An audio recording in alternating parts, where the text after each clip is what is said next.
طبعا كيفية حساب بلوغ سن المعاش للموظفين باستخدام برنامج الإكسل.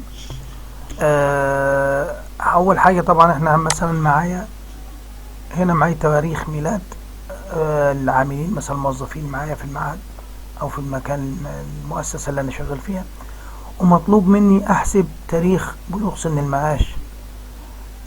فهحسبه ازاي؟ طبعا هفتح صفحة اكسل، تمام كده. هروح اجيب فيها تواريخ الميلاد،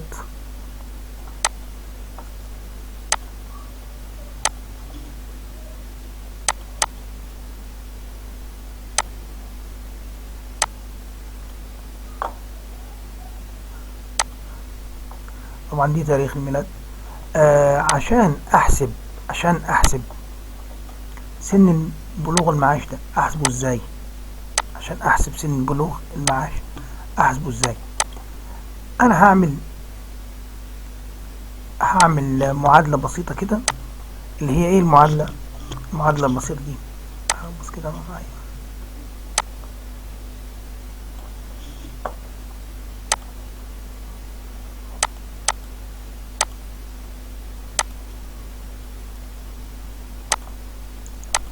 المعادلة ايه هي المعادلة اللي انا هعملها؟ بص معايا، هعمل حساب. اول حاجة هكتب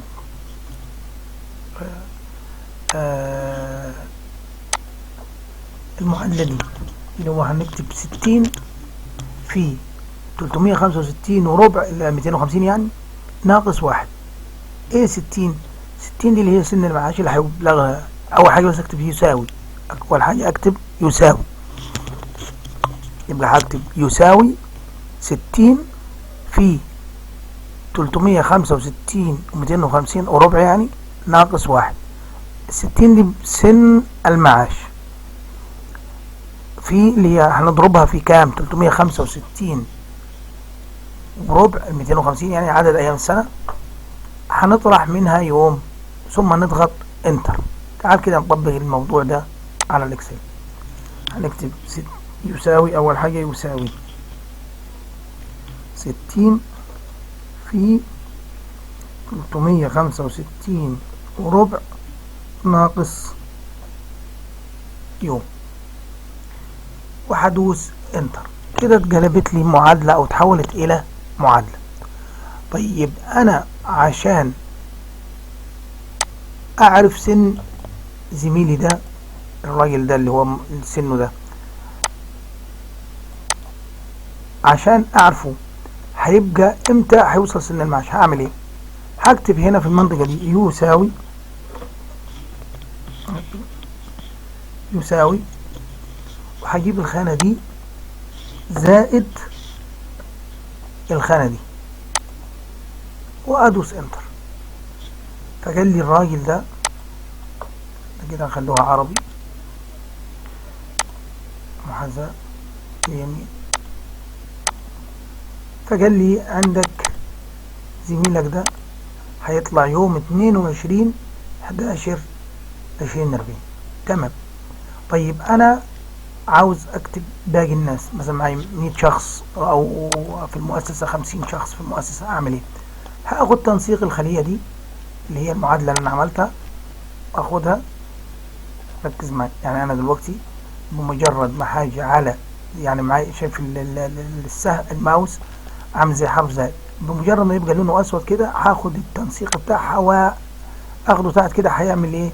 هينسخ لي التنسيق بتاع المعادلة للخانات اللي جنبها. طيب تمام.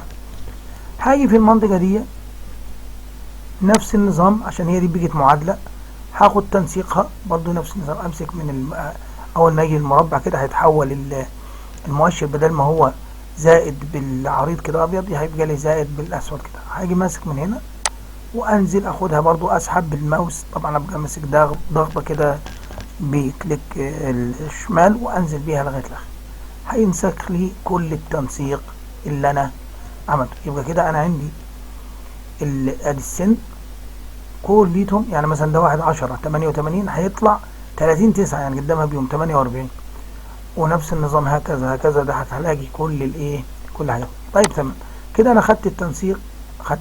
طيب لو حبيت اروح على صفحه تاني واخد الكلام اللي انا عملته ده هنا، اللي هو التنسيق ده، يعني مثلا كنت عامل الملف وعاوز اعمل وعاوز انسخه في المنطقه دي، مش هيجي معايا النسخ، مش هيجي يعني لما اعمل لصق، لما اعمل لصق هتلاقي المعادله مش هي، جايبه لي اصفار ومش عارف ايه وحاجات زي كده، مش نافع. طب اعمل ايه عشان افك الموضوع ده؟ هاخد دي نسخ كده واخدها على ورقه الوورد اللي انا فاتحها، طبعا هنا صاد اسماء الناس دي، واعمل لها لصق. فكده جت معايا 22 و11 وادي 30/9 وهكذا هكذا. طيب كده يبقى احنا حلينا مشكلة التنسيق.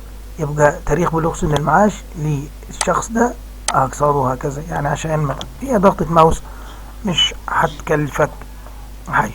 ارجو من الله تكون النقطة دي يعني بقت سهلة، وارجو من الله طبعا اللي يا ريت لو عجبك الفيديو يا ريت يعني تضغط اشتراك في القناة وتضغط لايك، وصلى اللهم على سيدنا محمد وعلى آله وصحبه وسلم تسليما كثيرا.